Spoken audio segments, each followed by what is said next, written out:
Now, Newzroom Afrika's political editor Lukhanyo Calata joins us live from the Tambo International Airport. Lukhanyo, let's get a sense then on the latest with regards to the process to deporting Janusz Walus to Poland.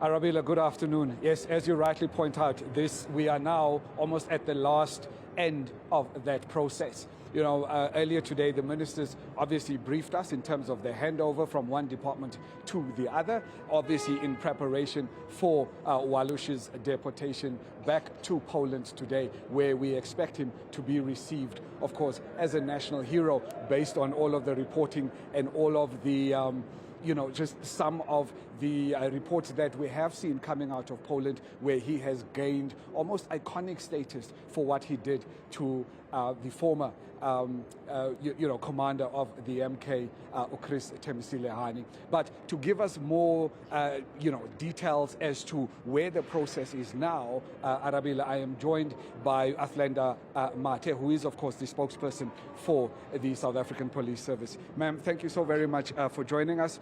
Right, where are we now with the process to deport Mr. Janusz Walus?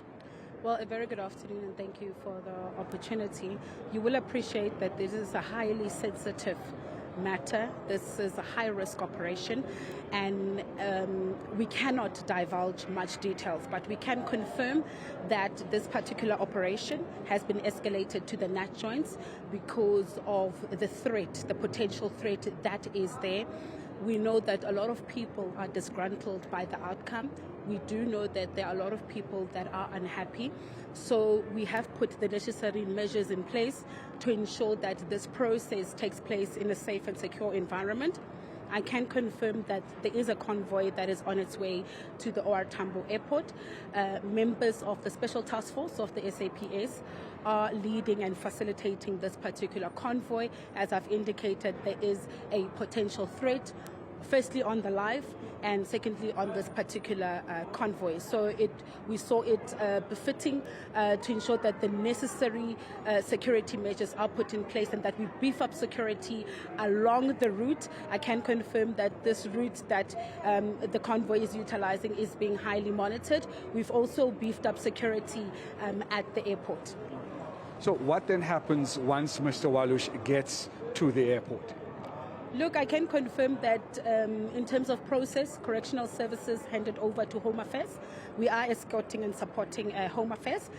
They will arrive at this particular airport. We cannot mention the airline that is utilizing and also mention the time that he will be leaving for security reasons. As I've indicated, it is a high-risk operation, but what we can confirm is that he will be escorted to where he is being taken by a Home Affairs official. He will also be escorted by members of the Special Task Force to ensure that when he gets to the other side, there is proper handing over and there is no risk, and that we prevent and combat any risk to his life and as well as the officials surrounding this particular operation. Right. Ma'am, just a point of clarity from my side. Is the handover happening here in South Africa, or is it handover happening in Poland? I'm not sure if you are able to give us those details. Well, that is too much detail, but we can confirm that, like I've indicated, he was handed over to Home Affairs. He is with us. We will then ensure that he gets to wherever he is going in a safe and secure manner. So that is too much detail. I can't obviously divulge for security reasons. All right. Ma'am, thank you very much for your time. We really do appreciate that. All right, Arabella, Athlenda Mathe, the spokesperson for, of course, the South African Police Service. Basically, she's not telling us much other than that this is a high-risk operation. They have beefed up security along the route. They have beefed up security here at the airport. She refuses to give us detail in terms of whether or not that the handover to the Polish authorities will happen here in South Africa, or whether South African officials will travel with him to Poland and then hand him over to that side. It differs slightly to what we were told earlier this morning, obviously by the ministers that we were with. Arabella.